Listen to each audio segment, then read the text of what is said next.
চট্টগ্রামে ভবন নির্মাণে মানা হচ্ছে না ইমারত নির্মাণ আইন। খাল-বিল, নদী-নালা, খেলার মাঠ দখল করে যত্রতত্র গড়ে উঠেছে সুউচ্চ ভবন।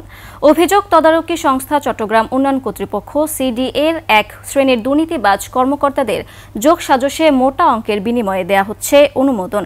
চট্টগ্রাম থেকে হাসান ফেরদৌসের প্রতিবেদনে ডেস্ক রিপোর্ট। ক্যামেরায় ছিলেন বিপ্লব মজুমদার। ভবনের পর ভবন, নেই একটু ফাঁকা জায়গা।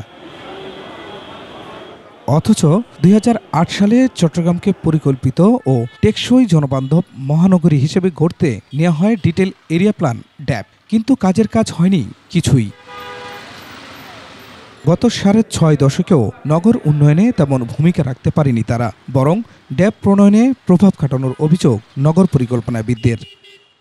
ট্রেড অফটা করতে হবে, কোন দিকে কতটা ছাড় দিবে এই চিন্তাটা না করে আমি যদি স্ট্রেট অ্যাওয়ে চলে যাই কিছু একটা বাস্তবায়ন করার জন্য একটা ইঞ্জিনিয়ারিং সলিউশন দিয়ে, এটা তো হলো না। বাস্তবায়নের ক্ষেত্রে কারচুপি যোগ সাদস্যের মাধ্যমেই হয়। এটা যোগ সাদস্য ছাড়া কিন্তু বড় কারচুপি করা যায় না। মোটা অঙ্কের টাকায় ভবন নির্মাণে ভূমি ছাড়পত্র থেকে শুরু করে প্ল্যান অনুমোদন সবই পাওয়া যায় অথরাইজেশন বিভাগ থেকে।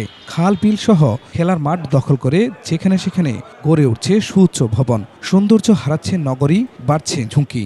ওভারলুকিং এর বিষয়টি আমরা কিন্তু সুশাসন নিশ্চিত করতে না পারলে এই দুর্নীতিবাজদেরকে আমরা ঠেকাতে পারবো না। কোটি মানুষের আস্থার ভালোবাসায় ১১ বারের মতো দেশের ১ নম্বর রেফ্রিজারেটর ব্র্যান্ড ওয়ালটন। কাজের ক্ষেত্রে স্বচ্ছতা আরও থাকা দরকার বলে স্বীকার করল সিডিএও।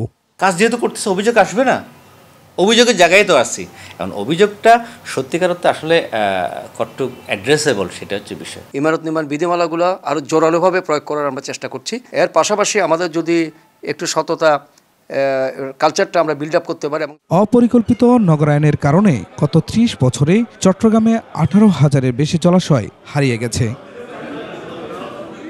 Khurshid Alam, desk report, ২১ television.